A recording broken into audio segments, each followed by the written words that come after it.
AudioJungle. Se a gente faz uma análise fria, realmente nós, como sociedade, como espécie, né, a gente ainda comete erros que são muito, muito primários, assim, que são características de mundos que vem do primitivos. id, vem do instinto. Sim. Então, tanto que esse conceito da transição planetária, né, você pode dar sua opinião sobre isso, ela terminaria lá em 2057. Então seriam 300 anos de transição. E a gente também tem o planeta, que seria um planeta mais primitivo e um planeta mais avançado, ou um planeta de regeneração. Como que você enxerga esse conceito? Assim, você acha que isso tem alguma relação, faz algum sentido do ponto de vista espiritual, esse processo de amadurecimento enquanto sociedade? Como você enxerga isso? Faz. Pela sua crença espiritual. No luciferianismo e no satanismo, nós não lidamos com a ideia de pecado. Nós não lidamos com restrições morais, por exemplo. Então, a magia, ela é amoral. Ela não é imoral, porque eu não me ocupo só na imoralidade, mas ela também não é moral, porque a moral é relacionada a um tempo e a um espaço da civilização. Então, hoje, para nós, é moral certas atitudes, que para o pessoal lá, entre os astecas, por exemplo, abomináveis. Onde já se viu não matar ninguém num ritual? Isso é um absurdo. Tem que pelo menos esquartejar alguém. Pelo menos alguém. O ritual sem sangue é inadmissível para os astecas, para os incas. Enfim, e para os celtas também, enfim. Então, assim, a moral depende do tempo e do espaço. Mas tem coisas que fazem a gente evoluir e fazem a gente regredir. Então, não é tanto essa questão da evolução na religião espírita, ela está muito atrelada ao que é você fazer bondade sempre. Só que bondade para quem? Em que circunstância? É muito relativo esse conceito de bondade. Então, por exemplo, eu vejo um mendigo na rua, eu dou 10 contos para ele, falo, porra, sou uma alma caridosa. Pratiquei a caridade do Kardec. Maravilhoso. Aí o cara vai lá e compra crack e morre por conta dos seus 10 reais.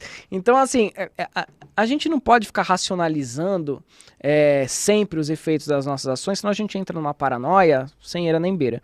A evolução está muito mais ligado ao que eu sinto de verdade que eu devo fazer. Sabe? O que eu sinto de verdade que eu tenho que fazer.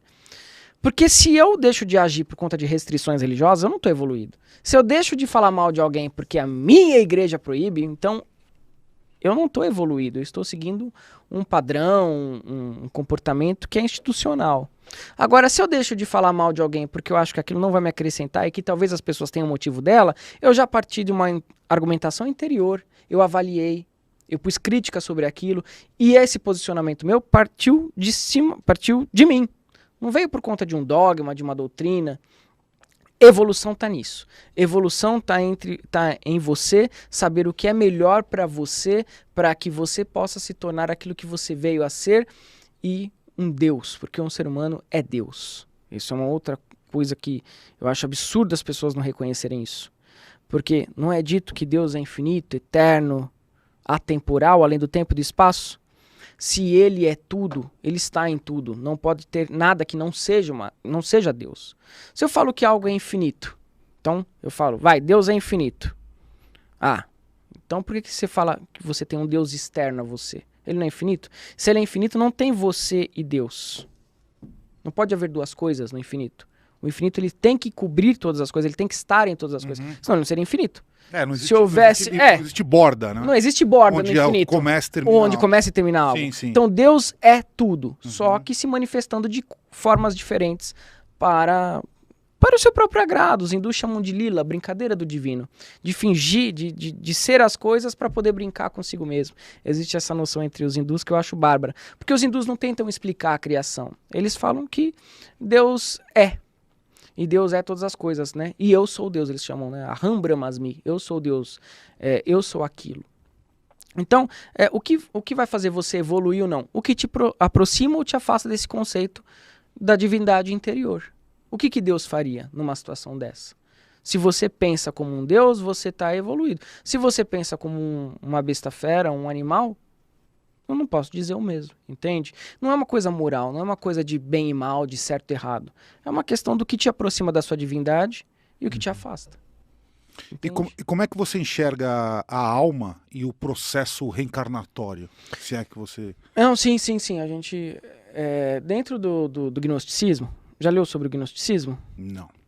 Então, no gnosticismo, tem a ideia de que o Eterno emanou de si aeons. Um deles chamava-se Sofia. E Sofia caiu. E Sofia se sentia muito sozinha. E ela criou um filho de si mesma que não estava em ligação com o Eterno. Não deveria ter parido aquele filho. E esse filho de Sofia chamava-se Yaldabaoth, que no Velho Testamento é Jeová. E Jeová, então, cria o mundo físico e o universo sem estar em conexão com o Eterno. É como se fosse um caído do Eterno. O Eterno é o próprio infinito, né? Além do tempo, além do espaço, o que a física quântica chama de campo quântico, aquilo que repousa além do tempo, além do espaço, e no seu movimento as coisas começam a ser criadas. E esse Eterno, por uma vontade interna, pelo próprio fato de ser, ele emanou esses aeons. E desses aeons emanou Sofia. Sofia caiu e teve um filho chamado Yaldabaoth. Então, para os gnósticos, o Jeová que criou esse universo, ele não é o verdadeiro Deus, não é o eterno. Ele é uma emanação dessa eternidade. Que, por um erro, por não ser tão evoluído quanto o eterno, criou um mundo físico a partir da dualidade. Então, precisa do sofrimento para ter a felicidade. Precisa ter o escuro para ter o claro. Precisa ter a dor para ter o prazer. Nessa dualidade a gente nunca encontra paz final, porque nós estamos sempre passando por períodos cíclicos. Então essa é a noção de mundo de criação para os gnósticos, que existe o eterno, além de todas as coisas, ele é inominável, ele é inefável, ele é incognoscível, além do tempo, além do espaço, além das formas, além de tudo. E esse eterno, pelo próprio fato de ser e pela sua energia em potencial, gerou de si aeons, mistérios. E desses aeons surge Sofia. E Sofia, em seu erro, por se sentir sozinha, dá à luz a um bebê que chamam de aborto, que é Yaldabaoth. Yaldabaoth, então, ele é o ego, ele é a queda do ego, pensa de maneira individual, não no todo, e cria para si um universo. E esse é o universo onde nós vivemos, em dualidade, porque no eterno só existe unidade. Essa é a visão cósmica da criação para os gnósticos. Lúcifer seria aquele que vem do eterno para tirar os homens da matrix de Yaldabaoth, porque esse mundo é considerado para os gnósticos como uma ilusão, como para os hindus é Maya, como para os budistas é Sansara, como tem no filme Matrix também. É uma ilusão. E eu acredito nisso. Eu acredito que esse mundo físico, ele eclipsa o nosso verdadeiro ser. Ele é uma ilusão projetada sobre a grande consciência eterna que nós somos parte, que nós somos ela. Então, isso a própria ciência hoje já começa a falar, né? Dessa questão do mundo ser uma matrix. Quer um exemplo? Você vai ficar chocado. Quer um exemplo? Sim. Choque-me. Choque-me. Então tá. Para nós três, tem um copo aqui em cima, né? Então a gente admite a imagem de um copo.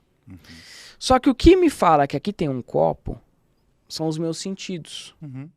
A minha visão, o meu tato, eu posso cheirar, vocês estão tendo a visão do copo. Anula-se o sentido e anula-se a existência do copo. Você não pode falar que tem um copo na mesa. Se você, por exemplo, anula sua visão, sua audição e seu tato, o copo já é uma possibilidade. Ele deixa de ser algo factual. Então, na verdade, nós temos a impressão do mundo, não o mundo per se. Sim. Nós temos uma representação. Informações que chegam ao nosso cérebro. O nosso cérebro processa essas informações e fala, ali está uma cadeira, ali está a estante dos livros, ali estão duas moças, ali tem uma câmera.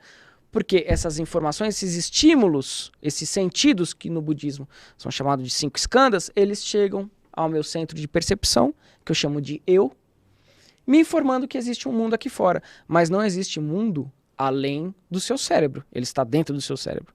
Tanto que pessoas que têm algum problema em algum dos sentidos começam a ter percepções diferentes de mundo. Então, essa matrix dos sentidos, ela pode ter sido gerada por uma entidade em declínio que os gnósticos chamam de Yaldabaoth. E que ele estaria aqui manipulando nossas essências, nossas energias vitais, porque ele não quer voltar para o seio do eterno, ele não quer perder a individualidade para se juntar ao todo. Tá, mas esse falou que você ia me chocar, isso aí eu já penso quase todos os dias. Então você já tá chocado. Porque, por exemplo, vou dar um exemplo meu besta. Por exemplo, os Himalaias, que o Guru tanto fala. Como os meus sentidos nunca tiveram contato com a existência do Himalaia, pra mim ele era só uma metáfora. entendi. Era só um local que representaria uma Tanto iluminação, uma superioridade. Talvez nem exista o Himalaia. O Himalaia é só um local, é só uma ideia, um conceito. Exato. Não é? É mais ou menos isso. Então, tudo que a gente vê, e na verdade tem uma coisa até interessante que eu estava estudando outro dia, que tem tudo a ver com o que você estava falando.